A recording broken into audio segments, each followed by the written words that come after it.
qaar ka mid ah salaadiinta waxgaradka odayaasha dhalinyarada iyo aqoon-yahanka kala duwan ee gobolka Awdal ayaa maanta waxay cambaareeyeen dil maalintii shalay loo geystay laba sargaal oo ka tirsan ciidamada booliska iyo asluubta kuwaasi oo maalintii shalay lagu dilay deegaano ka tirsan gobolka Sanaag waxayna madaxweynaha wasiirka wasaaradda gaashaandhigga iyo wasiirka arrimaha gudaha ugu baaqeen in si degdeg ah gacanta loogu soo dhigo dambiilayaashii geystay dilkaasi iyagoona taxsi u diray eheladii qaraabadii ay ka baxeen labadaasi marxuum halka waxa ka hadlaya madaxweynaha Muuse Biixi in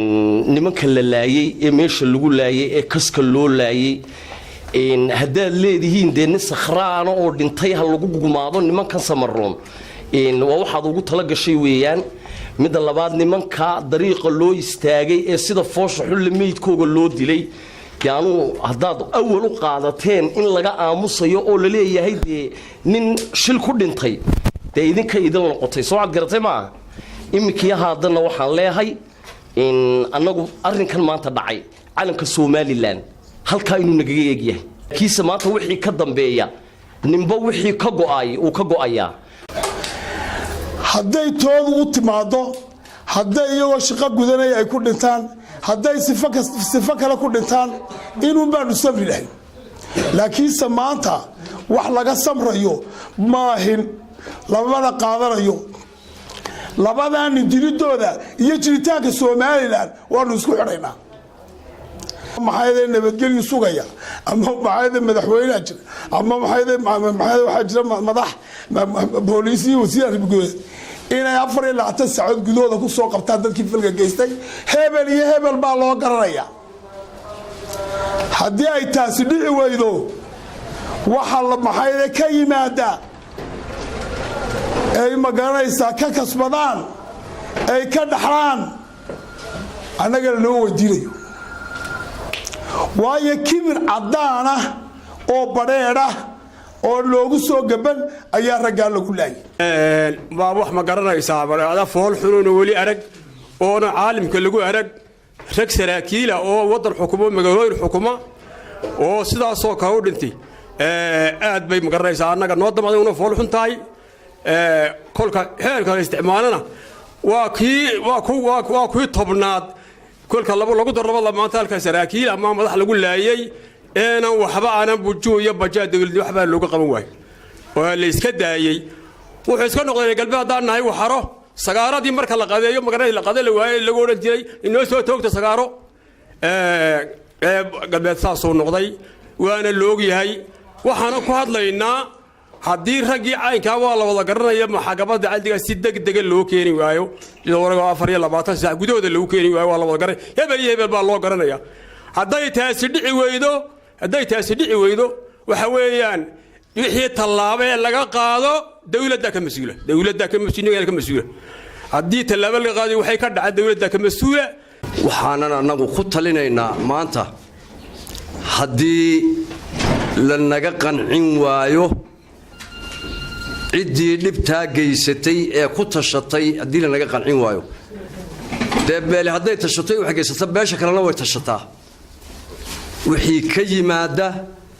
waxa ka mas'uula dawladda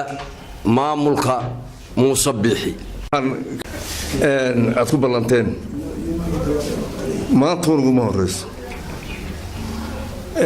ka bilow dila ka bilow saraakiisha ka horeysa halka lagu laayay waxaan waa ballankii aad ku soo gasheen barigii halkaad u qaxdeen qaaxo marka taasi waa taa haddaad dawlad sheeganayso oo madaxweyne tahay ragga wasiirka arrimaha gudaha loo sheegay ee ciidan oo dhani ogaa ee madaxoo dhani ogeyd maxaa loogu gurman waayay waxa loo gurman waayay waa shirqool la ogaa xalay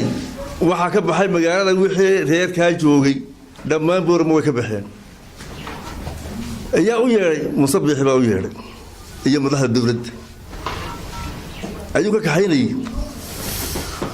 hadalkaanu badin maayo Muuse waxa hadalku iga dhan yahay labadan nin iyo calanka Soomaaliland way israacayaan tada maanta dhacday waa dhibaato ummadda ilaahay waa ay la yaabtay gobolka awdal inta ka soo jeedaa intaan meesha wada fadhida waxa la keentay waa dareenkii qabiiladii ay ka soo jeedeen labada nin waxaan leenahay waa loo tashaday meesha ninka afar gaari oo ciidan ayaa laga horgeeyay waa lagu horgooyay taawalba waa lagu hordilay meesha waa lagu dilay waxaan leenahay haddii maamulka Somaliland maanta ay hawsha wax ka qaban waayaan gacan baa wax laga qaban beel wax kama awood cidna cid kama awood weyn maanta waan ognahay waa biciido waa la yaqaan cid yihiin ba garan waliba beesha ay ku soo jeedaan gar adag iyo eeriyadaasi waxaan leenahay dhammaan dhalinyarta meel kasta ay joogaan dareenkooda maanta han buujiyaan hawsha dhacdada ka dhacday waxay noqonaysaa tii ugu dambeysay Somaliland labadaba waxa lagu dilay shirqool nin sakhtaan tuuga oo xabagla oo khamriga iibiya oo xashiishada iibiya ayaa mas'uuliyiin qaran loo laayay loo dilay ninka xukumay ma yahay labadu midkoodna amar dawladeed bay fulinayeen sharci dawladeed bay fulinayeen hadii la oran jiray sharciga sareeya maanta dad alliya dadkii ku lug lahaa dad waliba loo tirinayo ee la leeyahay iyaga ayaa shirqoolkaas soo maleegay waxaan ka codsanaynaa in aan dalbanaynaa in sharciga la hor keeno